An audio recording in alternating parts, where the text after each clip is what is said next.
Reka nongere mfate umwanya nkushimire wowe ukomeje kubana natwe inkuru yanjye Channel. Ndagushimira wowe ukomeza gukurikirana inkuru ya Daisy na Freddy ndetse nkusaba nimba utarakora subscribe kuyikora kugira ngo ibyo dukomeza kubategura bigende bibagereraho ku gihe. Ndakwibutsa ko njye mukomeje kubana ari Kayitesi Ellen. Duheruka ubwo Freddy na Daisy bari bahuye nyuma y'ibyari byabaye Freddy abwira Daisy nabi kuko yakekaga ko yamuhisha ko abo babana nk'ababyeyi batari ababyeyi be. Twabonye ko bicaye bakaganira ubona ko Daisy yishimiye aho hantu. Ubwo byageze ubwo Freddy yerura maze agasaba Daisy ko bakongera bagakundana. Bivuga Daisy yahise yikanga amusubirishamo nk'aho atari yumvise ibyo yari amubajije maze ati Freddy uvuze ngo iki? Freddy yarongera arabimubwira yitonze ati Daisy ndifuza ko wakongera ukambera umukunzi kandi umbabarire ubyumve. Ndifuza ko twakongera tugakomereza aho twari tugeze. Uko yabivugaga Daisy yari ari kumureba gusa nta kintu na kimwe yari ari kuvuga. Ntabwo yari ari kwiyumvisha ko Freddy ari we wamubwira ayo magambo. Ubwo yari akiri kwibaza ibiri kuba Freddy yahise amukoraho ati Daisy nkeneye kumva ijambo riva mu kanwa kawe rivuga ku byo maze kugusaba. Ndategereje gira icyo umbwira. Ubwo Daisy nawe yahise asa nk'uwikanze akimara kumukoraho maze ahita amwenyuramo gake ahita abaza Freddy ati ese kubera iki? Kubera icyo urimo kubinsaba? Freddy nawe yari ari kwitegereza Daisy ategereje igisubizo agiye kumuha.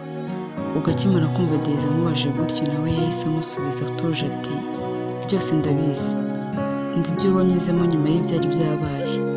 Mama yambwiye ubuzima wabayemo, amarira warize n'ibindi byinshi. None Daisy wambabarira ukampa amahirwe yo kongera kukubera ibyishimo.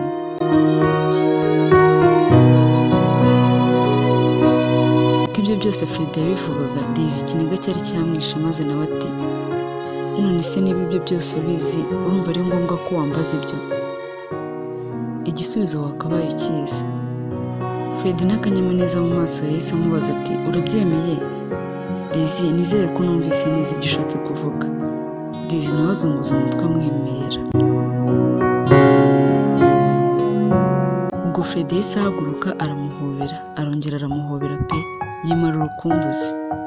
Baherukaga guhoberana gutyo mu myaka 5 yari ishize.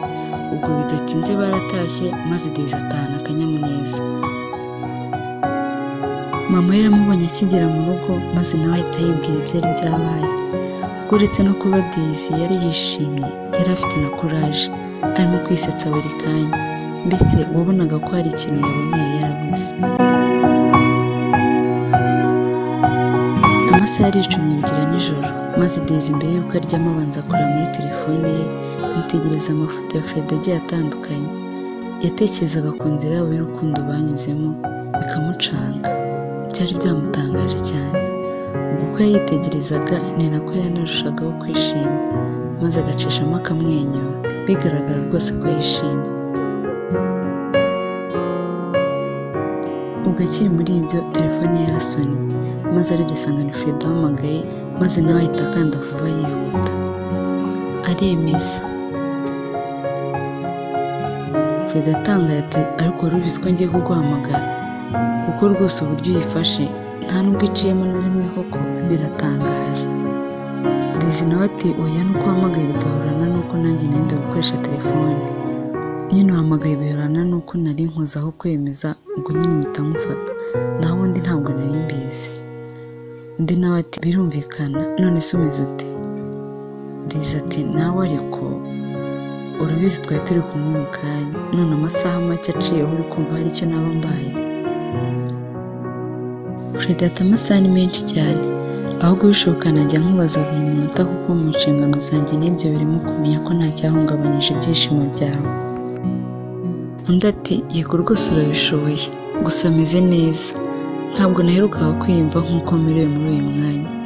Ndishimye cyane ntabwo wabyumva. Ubwo Freddy yahise amubwira ati ahubwo unyibukije ko nashaka ko muri weekend wazaza kunsura nkakwereka mama na papa. Daisy ahita yikanga ati mama na papa Freddy urabizi ko batazi ko wamenye ko utari umwana wabo, none urumva kunjyana imbere yabo bamfata nka mushiki wawe ndetse nk'umwana wabo bizagaragara gute? Undi ati nabitekerejeho cyane gusa nasanze n'ubundi nta bundi buryo mfite bwo kuzabibabwira, ntabwo mfite uko nababwira ko namenye ukuri bitanyuze kuri iyo nzira ndi kukubwira. Daisy ati ndumva nabyo biteye ubwoba, ubu ngiye kujya hagati yawe n'ababyeyi bawe, ubu nta nubwo bazi ko nabizi ko batari ababyeyi bawe, iyaba utarabimenye pe ndumva ndi kwicuza. Fred ati Daisy wivuga gutyo, urumva se ukuri kwari guhishwa kugeza ryari? Wowe se wari kubabara kugeza ryari? Njyewe sinari kubaho mu buzima bw'ikinyoma kugeza ryari? Wikumva ko ari wowe ufite amakosa kuko ukuri narakwivumburiye, kandi ikindi wibuke ko bariya mbafata nk'ababyeyi banjye kuko nibo bandeze ndetse barantankunda ku buryo nta kintu na kimwe nababuranye. Wowe tuza ibindi ubindekeye. Daisy yahise yiruhutse ati yego ndabyumva, ariko numva twari dukwiriye kubiha igihe ukabanza ukabibabwira, noneho nanjye tukazajyana nyuma bari babizi. Ubwo Fred we wumvaga ibyo atarimo kubyumva maze ati nyine icyo gihe njye ntacyo mfite, kandi kuri ibyo byo kubanza kuba nabibabwira ko namenye ukuri ntacyo bimaze kuko ubu ukuri barakuzi, ahubwo ninjye wabigenderagamo. Ubwo Daisy yumvise bimeze gutyo maze nawe ati ok nta kibazo, njye ndahari ubwo nyine muri weekend nzahaboneka. Bakomeje ikiganiro cyabo, ariko Daisy nubwo yabyemeye yumvaga atari ko byakakwiye kugenda. Ubwo mu gitondo abyutse yahise ajya kureba mama we mu gikoni, maze mama we akimubona ahita atangara ati Daisy bonjour, ndizera ko iri joro ryakugendekeye neza.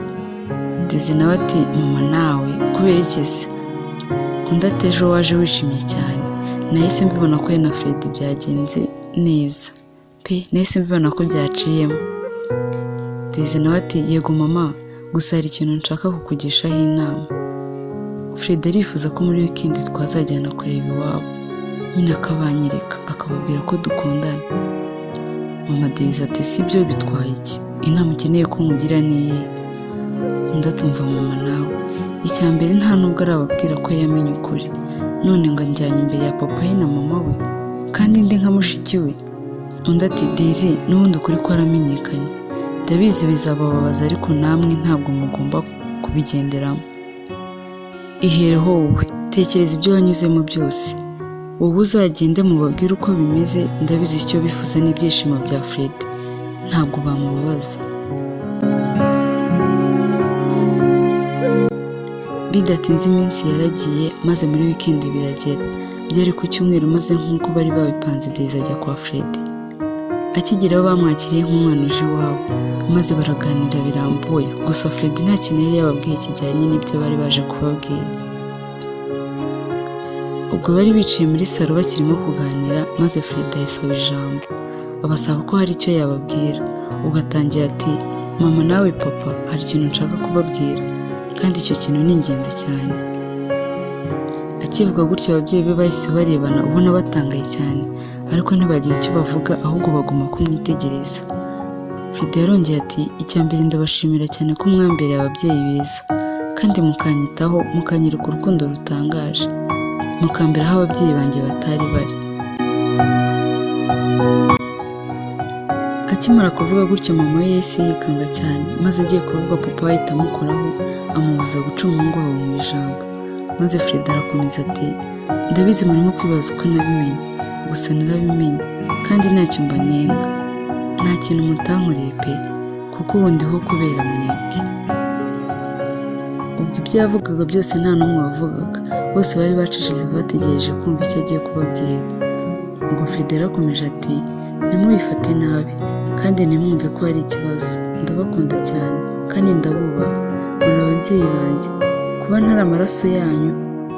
Akivuga gutyo mama ye yahise aturika ararira, maze papa we aramwegera agerageza kumuhoza. Fred nawe agiye kuza ngo amuhoze, papa we yahise amubuza ahubwo amucira amarenga amubwira ati komeza. Ubwo yarakomeje ati ikindi nshaka kubabwira ni uko njye na Daisy dukundana kandi ndateganya ko yazababera umukazana. Ibyo byarangije kubivuga mama we ahaguruka yiruka ahita ajya mu cyumba cye, maze Fred agiye kumukurikira papa ahita amubuza ati Fred mureke. Fred ahita ahindukira areba papa ati papa ibi ni ibiki? Papa Fred ati bireke ndabyitaho ahubwo ushaka uko yerekeza Daisy. Ubwo Fred yahise ahindukira arebana na Daisy nawe bari bumiwe, maze Daisy ahita azunguza umutwe amwemerera nuko Fred ati yego. Ubwo Daisy yahise ahaguruka asezera papa Fred, maze we na Fred barasohoka. Bakigera hanze Daisy ati Fred subira mu nzu nta kibazo ndijyana. Undi ati oya Daisy kubera iki se? Daisy ati ubu nonaha papa wawe na mama wawe baragukeneye kandi byumve, subireyo ndijyana. Fred ati ariko Daisy ntubabazwe n'ibibaye, ndaza kubyitaho. Undi ati nta kibazo, njye nta kibazo, subira mu nzu ndiyitaho. Ubwo Daisy yahise ataha, Fred nawe asubira mu nzu, maze akinjira asanga se na nyina bicaye muri salo. Ubwo mama w'umuntu yahise ahaguruka aza amusanga ati Fred mbabarira ibi bintu bireke.